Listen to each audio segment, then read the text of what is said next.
has been this prevalence of prominent figures who identify as the left, right, or on the left, who then later start to, cozy up to right-wing figures, and then it turns out that they completely move to the right wing because they're essentially paid to do it. They're used as tools by the right wing to essentially spew right-wing talking points while purporting to still be on the left. In fact, Dave Rubin's a great example of that. Dave Rubin used to work with us. He identified as someone on the left. Ana Kasparian goes off on liberals by shocking Piers Morgan with the things that the Democrats have done. So this is basically a part 2 where, we see Ana Kasparian appearing on Piers Morgan Uncensored, where she talked about a slew of issues from why she became an independent and why she left the Democrat Party and stuff, from personal circumstances and situations that affected her deeply. And Ana Kasparian is now discussing like previous comments, since this is her first appearance on the Piers Morgan Uncensored show, where now she's talking about, her debate with Dennis Prager, as well as calling out Dave Rubin for, pretending to be a right-winger. And Ana Kasparian says that maybe he was just being genuine, but at the time, Ana Kasparian definitely came for him, and because he kept talking about the Young Turks, and as she was stating, lying about the Young Turks, but they also, show other clips where, Kamala's recent, like video servicing, as you all know, when Kamala was looking drunk. So Ana Kasparian has a lot to say in this particular clip. Now, before we go ahead and get into this whole Ana Kasparian discussion with Morgan, let's go ahead and get you to go ahead, subscribe to the channel, click bell notification. And if you enjoyed sharing this video, go ahead, smash the like button, share the video for our across social media. Let's go ahead and get into this Ana Kasparian discussion. Dave, yeah, go ahead. Forgive me, Anna. Dave Rubin made a video for PragerU, Why I Left the Left. Oh, I know. He does not, in fact, state to the world that he's still on the left. I don't know who you have in mind, so I can only address the one name that you gave. So, I mean, have you pulled a Rubin, as some people suggest? I mean, I'm still pretty left-wing, and I'm still working at the exact same place. Look, I don't know. Maybe I was wrong about Dave Rubin, but I just felt that he, first of all, after he left TYT, he did lie about us, and that bothered me because we were still friends, and I didn't understand what was going on. So I was discombobulated about what was happening with Dave after he left TYT. He did leave on good terms, so it was weird. And, he kept saying that he was this classical liberal, but had trouble defining what that meant and had trouble reinforcing or at least backing up some of the claims that he was making about, his newfound identity. So, look, live and let live. Dave is doing his thing. I did feel that his pivot was strange, but maybe it was sincere. Who knows? Well, it's interesting. Somebody accused me of being a Republican. It was Brian Tyler Cohen, I think. He said, you're obviously a Republican, or Wajah Ali was one of them. And I said, look, I'm not a Republican. I'm somebody who identifies as liberal, but who has increasingly felt in recent years that I have absolutely nothing in common with modern day far left woke supposed liberals whose whole behavioral pattern is not remotely liberal. It's actually a form of modern day fascism, which is incredibly ironic given that they would say fascism is the one thing they hate most in the world. And I feel a bit like Bill Maher and people like that who have become more popular actually to conservatives because they said the same thing. And I'm kind of like that, where I would say I'm probably a centrist now. I don't identify as to the right or conservative, but I have nothing in common with the woke left at all.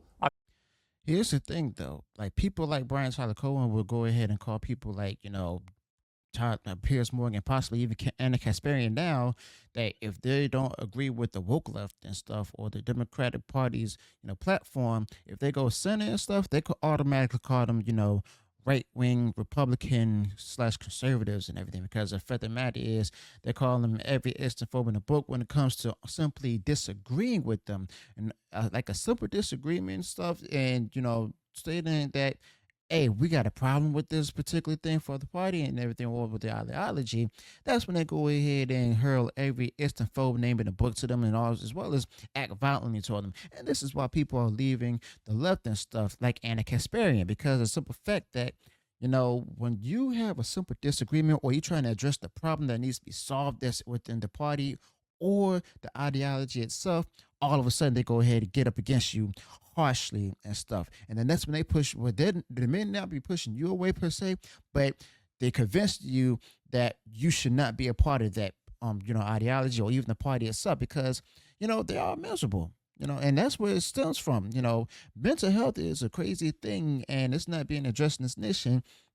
That includes with the left, okay? Because as I've said before in the previous video, they like the people on the left are unhinged. They, go to any rally that's supported by somebody on the far left and stuff, like a Bernie Sanders rally, for example. You see nothing but miserable people. But go to a Trump rally, you see more happier people. And once they realize, there's miserable people in this party or in this platform, then that's when we go ahead and, basically try to heal or seek help and stuff. But Ana Kasparian has seen a light in everything.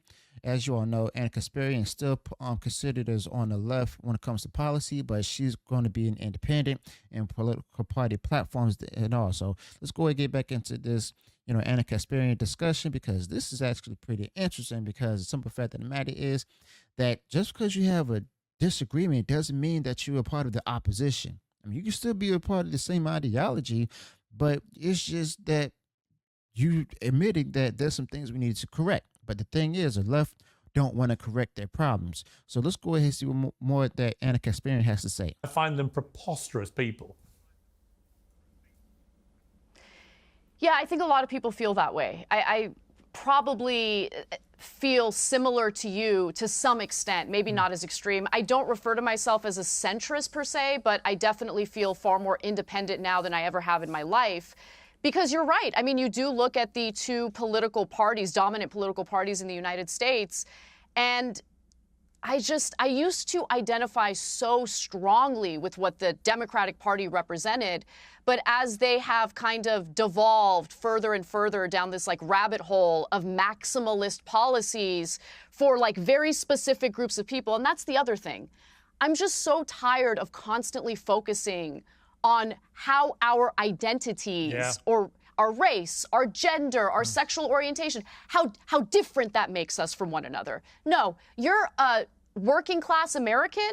You've got a lot more in common with an Asian working class American, a transgender working class American, a gay working class American than Trump you do understood, isn't it? with a black person who was chosen to be the head of a major Fortune 500 company. I probably have less in common with that woman than I would with a working class American from a different background. Yes. Or a white woman who's a CEO of a Fortune 500 company. I have less in common with her. Totally agree. I think Trump brilliantly tapped into that.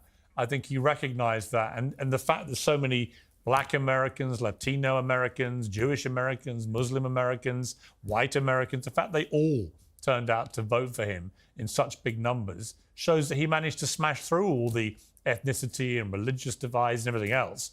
And he just tapped into things they all cared about, which were cost of living, illegal immigration, and I would also add the woke culture, which has become increasingly antithetical to what most people want to see their lives led like. They don't want to live in a life of fascist kind of control where everyone gets cancelled for saying the wrong thing or reading the wrong book or laughing at the wrong moment of a joke, etc.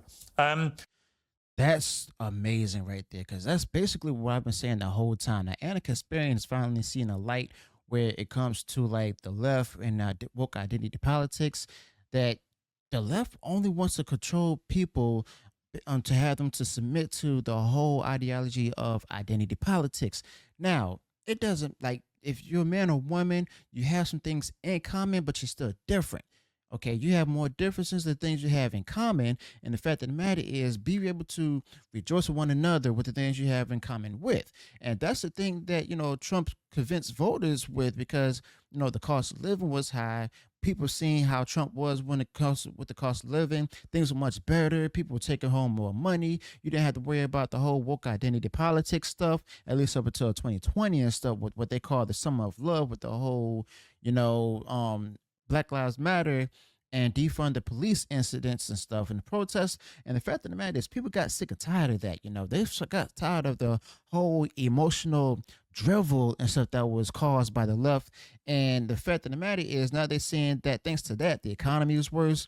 crime is up higher and everything in different cities and stuff. And that's when they realized that since, with the whole illegal immigrant situation throughout the U.S. and, the crimes being up, that's when they realized, maybe the whole defund the police movie wasn't right. And thanks to that, it was all caused from the woke identity politics. Okay. So now that's another thing that, not only people of different races and stuff who are older generations, as well as millennials and Gen Xers and stuff, don't care about those issues anymore. But you also have those who are younger generations, like the Gen Zers and stuff, who are voting and stuff for the first time. They're actually seeing that, it's time that we start focusing on, the getting the economy better, as well as making everything better and making this nation safe once again. So I'm glad that Ana Kasparian touched up on this, and as well as it revealed the woke left about this. And I'm also glad that she left that party and as well as the ideology itself, because now she's thinking clearer. She's also thinking, better for herself, as well as exposing the things and looking for better solutions. I want to play you a clip. This is Kamala Harris. For some inexplicable reason, the Democrats put out this clip last night of Kamala Harris, which is, I can't even imagine the logic other than chucking it under a bus. Let's take a look.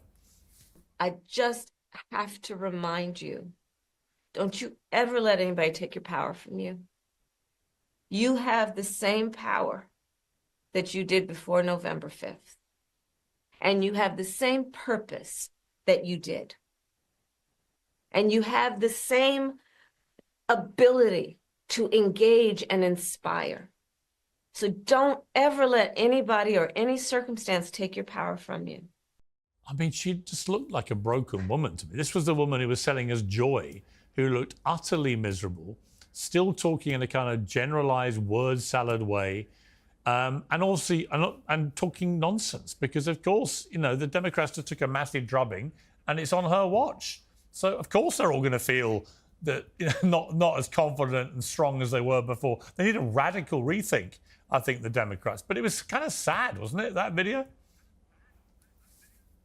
I mean, I thought it was kind of funny. Like, I see myself as a 22-year-old at 3 a.m. at a bar talking to a best friend. Yeah. Okay, that's what I sound like. Yes. Don't let anybody take your power away Yes. from you. So, like, okay, but I still believe in you. There is I still believe in you, exactly. But putting that aside, there's a part of me that feels a little bad for Kamala Harris, because I do feel that she was basically set up to lose, right? I mean, you have Joe Biden coming out of the gate saying that he's going to tap a black woman for his VP. When you do that, what it signals to the rest of the country is that, you're gonna pick a token to make a point, and it's not based on merit. And I think that's an issue, and it doesn't look good. But then on top of that, really, the person who deserves a great deal of blame, actually the people who deserve a great deal of blame, is Joe Biden, who refused to drop out of the race, decided to run for a second term, even though he had promised not to run for a second term. And all of the campaign officials surrounding him, who, by the way, just yesterday on Pod Save America, admitted that after Biden had that disastrous debate performance, they didn't have a plan B. They didn't engage in a plan B. The only thing they were hyper-focused on was keeping Biden in the race. How irresponsible is that? Because even if, best case scenario for them, Biden is somehow able to eke out a win, which of course now we know based on their internal polling that wasn't going to happen. But let's say if it did happen, they're totally fine with having an elderly man with that level of cognitive decline leading this country. They're okay with that? No, it's ridiculous. And then they want to fearmonger about Trump. I'm sorry, but the Democratic Party has lost its credibility entirely. Totally agree. That's what led them to lose the election in the first place, because of the fact that the matter is people have seen what they've done to Trump, as well as how Kamala actually, managed the campaign. I mean, they boasted about how Kamala was able to raise $1 billion.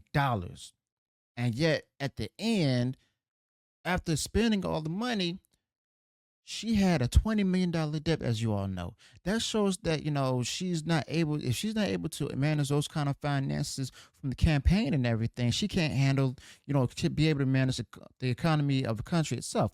And also, there's mega donors of the Democrat Party and stuff come forward saying that, it's like they're affected by this and that Kamala should never try to run as a presidential candidate ever again. Because of the fact that she took their money and then put it towards the campaign, didn't even, win the campaign, and they can't even get their money back. So they saw that they wasted their millions of dollars on Kamala Harris in the campaign. And Ana Kasparian is actually seeing this, and I'm pretty sure in the future she's going to dive further into this, where she exposed the party even further when it comes to stuff like this. So let's go ahead and finish this Ana Kasparian discussion. There's some breaking news I wanted just to mention to you. Quite serious, actually. Several people nominated to roles in Donald Trump's incoming cabinet and administration have been targeted by bomb threats and swatting. Caroline Levitt said last night and this morning several of President Trump's cabinet nominees and administration appointees were targeted in violent, un-American threats to their lives and those who live with them. Law enforcement say the threats included a bomb threat on the home of Congresswoman Elise Stefanik, who's about to become the US ambassador to the United Nations. Obviously, a very disturbing development. What do you make of that? We should be condemning political violence or threats of violence in all forms, regardless of who that violence or those threats of violence are directed to. I'm so sick of this atmosphere in America, okay? Donald Trump won the election. Not only did he win the Electoral College vote significantly, but he also won the popular vote. A Republican hasn't been able to do that since 2004. And for the individuals who are upset about that, I hear you. You should be focusing on rebuilding the Democratic Party. They lost this election. Directing violence toward the winners, directing violence toward cabinet appointees is unacceptable and really does seem hypocritical, considering the fact that we keep hearing over and over again how violent the right wing is. I mean, during this election cycle, all the violence that I've seen has been carried out by individuals on the left, with the exception of the first assassination attempt against Trump. We still don't know, what motivated that guy, but his politics were all over the place. Yeah. But, the second assassination attempt, obviously someone on the left, these threats of violence toward cabinet appointees, it's unacceptable. It is. Let's please be smarter than this. Yeah. So let me know your thoughts about this in comments below. Also, be sure to include any additional thoughts you might have with this particular topic with Ana Kasparian and Piers Morgan. If you enjoyed what was shared in this video, go ahead, smash the like button, and share the video for our across social media. And if you haven't done so already, enjoyed all the content that I put out there, go ahead, subscribe to the channel, click the bell notifications, so that way you're notified of future uploads and updates. Till then, peace.